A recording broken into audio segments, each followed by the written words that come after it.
Recording studio Sheikhpura. अब की होली में है न भैया काम चलाला बैगनवा से सुनाए भाऊजी ए जी। अब की होली में है न भैया काम चलाला बैगनवा से सुनाए भाऊजी। अनाता रो तो तोर खजनमा है सुनाए भाऊजी। नाता रो तो तोर खजनमा है सुनाए भाऊजी।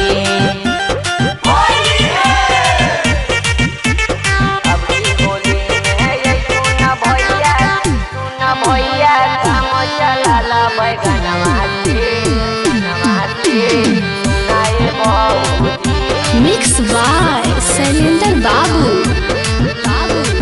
एकरा संग खेलवा भौजिया बकी के होली देवरे से रंग वाला अपन तू चोली। देवरे से रंग वाला अपन तू चोली। केकरा संग खेलवा भौजिया बकी के होली देवरे से रंग वाला नायापन तू चोली। नीचे लगई तो लाल ऊपर हरियर जो बनमा है सुनाए मऊजी। अनाता रो तो तोर खजनमा है सुनाए मऊजी। नाता रो तो तोर खजनमा है सुनाए भौजी।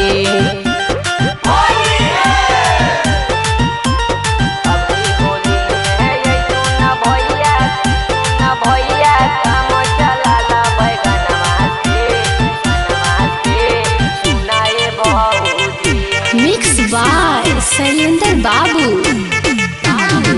घर होली दे दाना भौजी हमारा छूट है।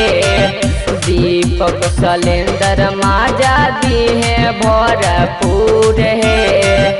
दीपक शैलेंद्र माजा दी है भरपूर है। घर होली दे दाना भौजी हमारा छूट है। दीपक गोरे माजा दी है भरपूर है। ऐतो न भैया के याद अबरी तानी को फागुनमा है सुनाए भौजी। अनाता रो तो तोर खजनमा है सुनाए भौजी। अनाता रो तो तोर खजनमा है सुनाए भौजी।